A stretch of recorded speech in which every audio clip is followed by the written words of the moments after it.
Well, good afternoon and welcome. My name is Linda Reinhardt. I'm the president of the League of Women Voters of Rock County. I'm pleased to be here today to talk about voting and to encourage youth voters, you in the audience, to vote in the November elections and to become voters for the rest of your lives.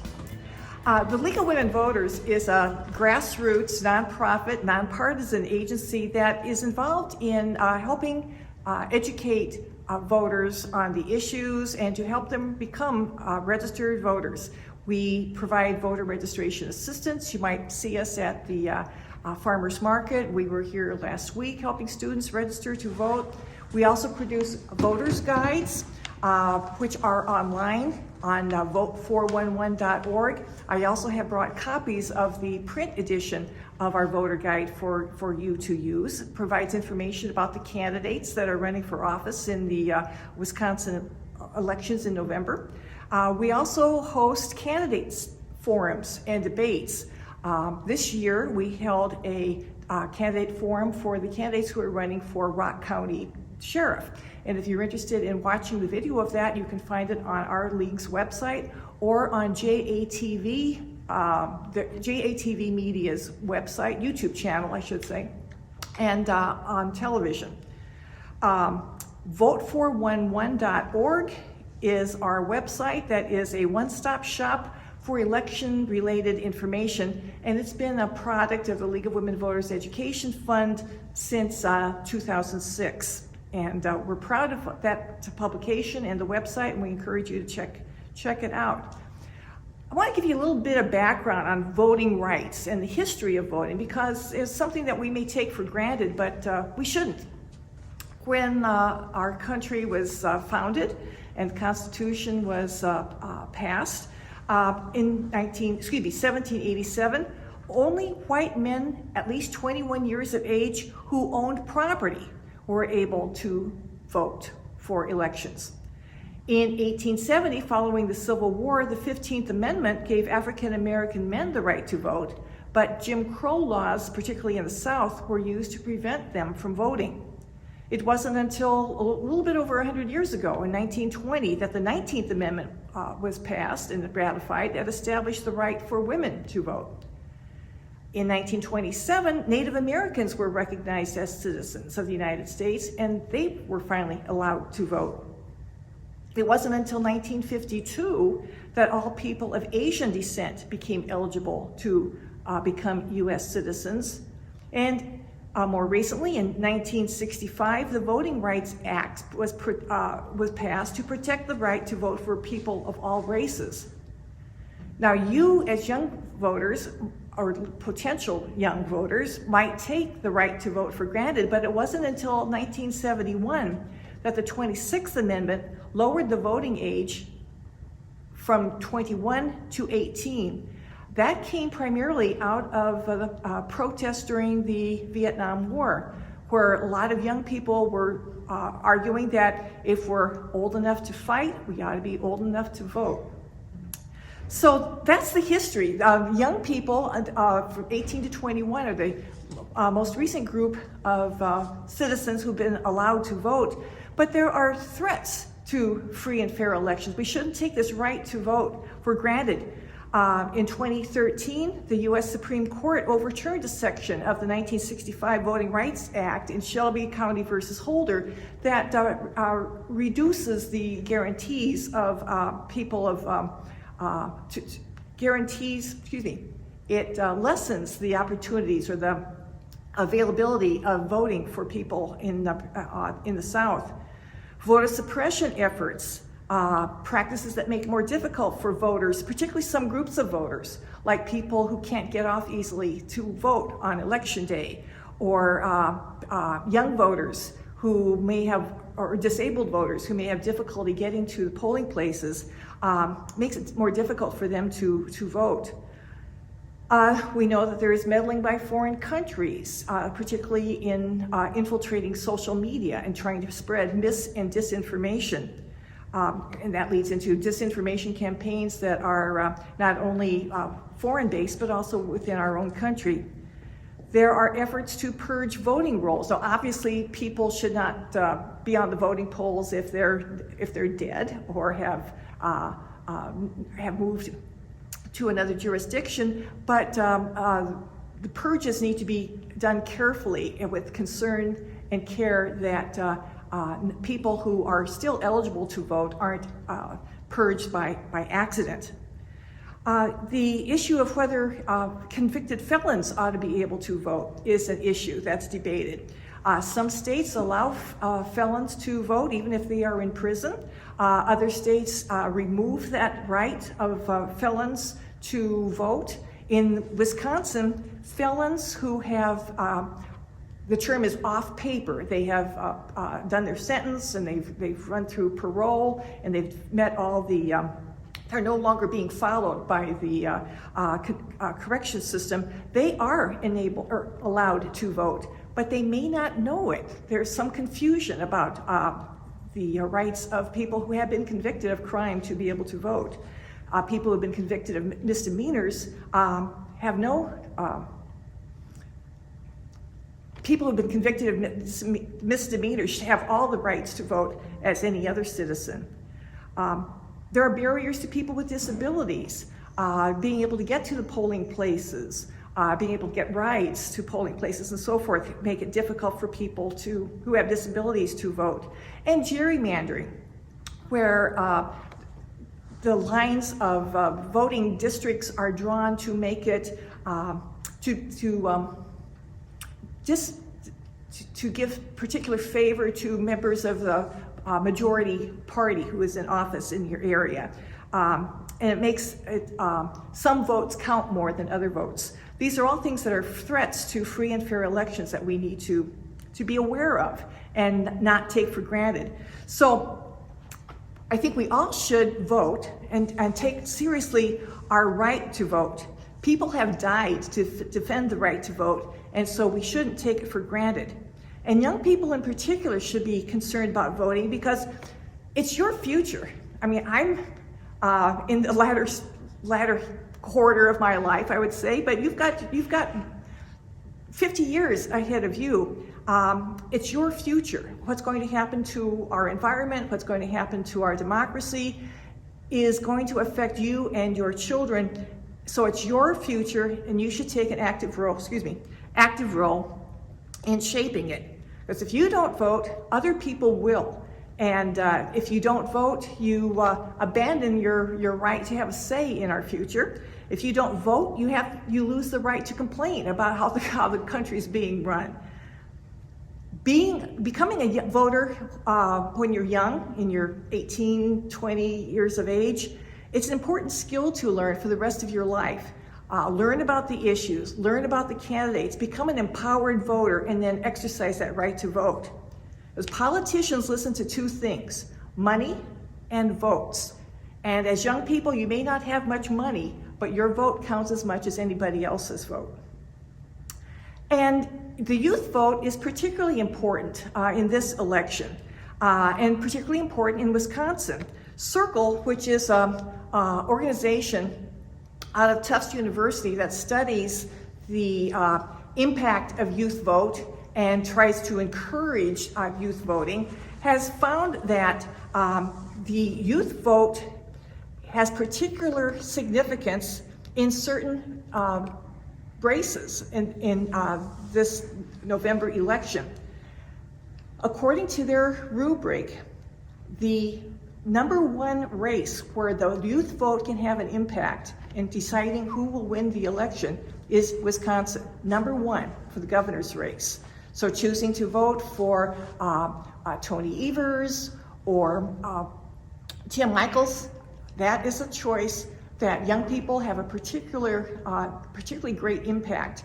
And Wisconsin ranks number 5, according to Circle, in the Youth Electoral Significance Index for electing the U.S. Senator, Ron Johnson versus Mandela Barnes. Your vote as young people may have particular importance in that race as well. So really encourage young people to take an active role and realize that their vote can be particularly important in determining these elections in states like Wisconsin that are swing states and can be affected by the impact of a relatively few people, and young people in particular have an impact.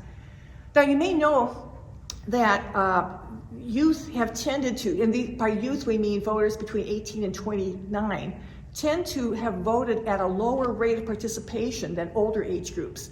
But that has been changing. I think young people are catching on that their votes count, that their issues are important, and that if they want their issues and their voices to be heard, they need to participate in the election. And in 2016, in that 2016 election, only 39% of people between 18 and 29 participated in the election. In 2020, 50% did. So young people's votes are approaching the rate of voting as of older age groups. So don't think that you're a sucker if you vote because most of your peers don't vote.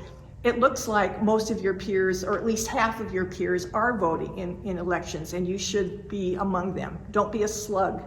Participate. Now, I want to talk about two main websites for you to get information so that you can become an informed voter. And the two key websites are myvote.wi.gov and vote4one.org.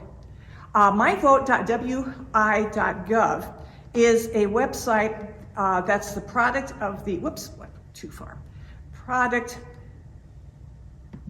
of the Wisconsin Elections Commission. It is the official state website for voter information. So it's at myvote.wi.gov that you can get information on, are you registered? How you register? Where do you vote?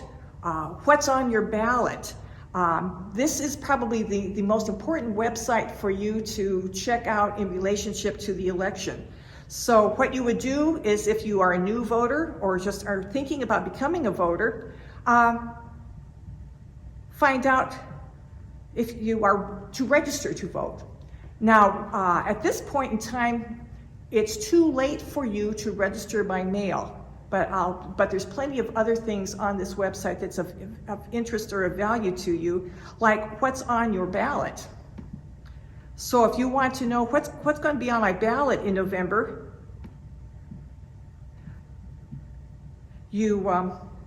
I'm not good at using these.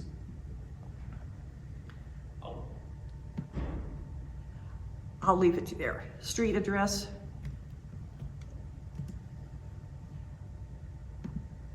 Are you looking to scroll down? Scroll down. Yeah, see that bar? Right there. There we go. Yep. I just didn't get a handle on it. Okay. I'm typing in my own address. It's not typing. There we go. Oh, there you go. Better type in my correct address.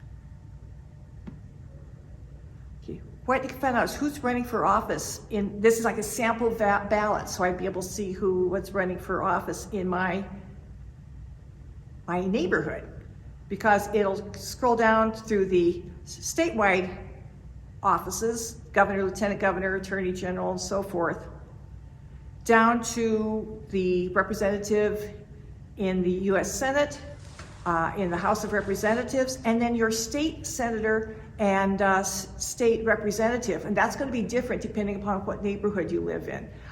If you live in Janesville versus Beloit, or the edges of Janesville versus the more of the middle of the city. Rock County Sheriff is one that's going to be coming up for all of us who live in Rock County, and the Rock County Clerk of Court. So that'll give you a sample ballot. That's from myvote.w.gov. You can also find your polling place, and that's very important. this year in particular because almost everybody's polling place is likely to be different than where it was the last time they voted. After the 2020 census, district lines were redrawn, and even down to the level of wards. So the polling place that you voted in the spring is likely to be different than the polling place that you're going to be voting in November. There's a whole host of other information on myvote.wisconsin.gov. I'd encourage you to have your parents check it out too, because they want to make sure that they're going to be going to the right place to vote. Want to make sure that they're registered at the location where they live now, and all that information is available at myvote.wi.gov. Vote41.org is the website of the League of Women Voters Education Fund, and it provides information about the candidates in side-by-side comparison. Whoops, having a terrible time. I'm sorry, I usually use a mouse, so I'm having trouble with the touchpad. I won't show you that website now, but you could see the candidates side by side, candidates running for senator. You'd see what their backgrounds are and their responses to questions that the League of Women Voters has posed to them. So that's a very, very nice place to find responses of candidates in their own words, side by side. Now, to vote in Wisconsin, you have to have proof of who you are and where you live. So there are two things I want to make sure that you know about. That if you haven't registered yet, or have changed your registration, you'll need to prove your residence. You need to prove where you live to register to vote. To vote, you must show an acceptable photo ID. So one way of thinking about it is to register, you have to prove where you live. To vote, you have to prove who you are. If you are licensed to drive by the in the state of Wisconsin, your Wisconsin driver's license will be acceptable evidence of both where you live and who you are. If you have moved since your license was issued, you should also bring proof of where you live by bringing a bill that's been sent to your current residence. You need to have lived in your current address 28 days before the election.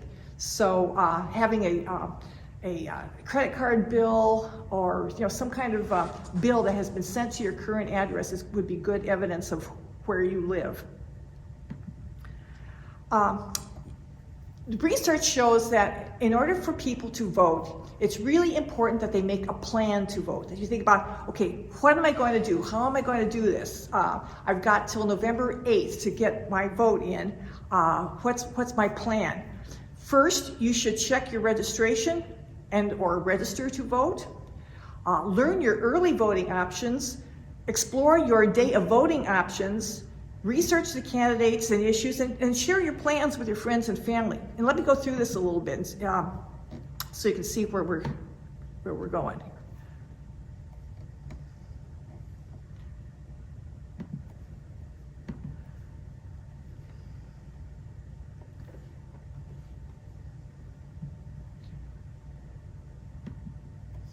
Make your plan to vote.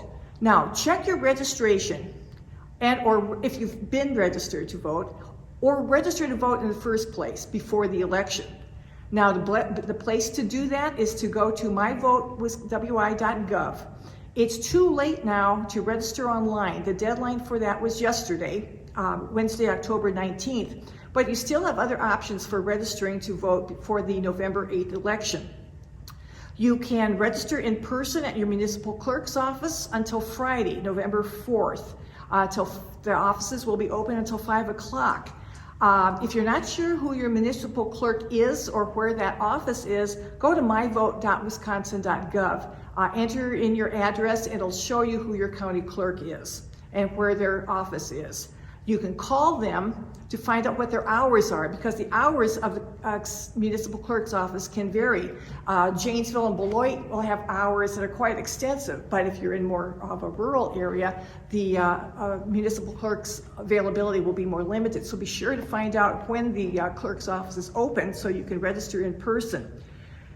If you can't do that, if it's not convenient for you to register in person at your clerk's office, you can register at your polling place on election day. Wisconsin does allow for same-day registration. You can go to your polling place. Of course, you have to find that through myvote.wi.gov, and go to your polling place, and you can register and vote on the same day, election day.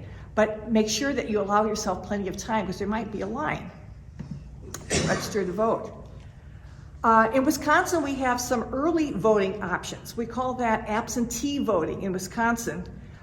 You can, if you're not going to be able or going to find it difficult to get away from work to vote on election day, you can vote early. You can vote by absentee ballot. Anybody in Wisconsin, any registered voter is going to be able to vote absentee without needing any excuse about being out of town or being ill. So there are two options. One is to get a mail-in absentee ballot. You request that absentee ballot through myvote.wi.gov, and don't delay. People are already voting through absentee ballot. If you get that absentee ballot to mail in, be sure to follow the instructions for how to fill out your absentee ballot and how to get it witnessed by someone who needs to sign the envelope of your ballot with their name and complete address, city, address, street number, city, and zip code. And that mail-in ballot must be received by your municipal clerk by 8:00 p.m. on election day. And it's recommended that you allow about a week for the Postal Service to get that ballot to the municipal clerk through the mail. So with election day being November 8th, make sure that you mail in your mail-in ballot by November 1st.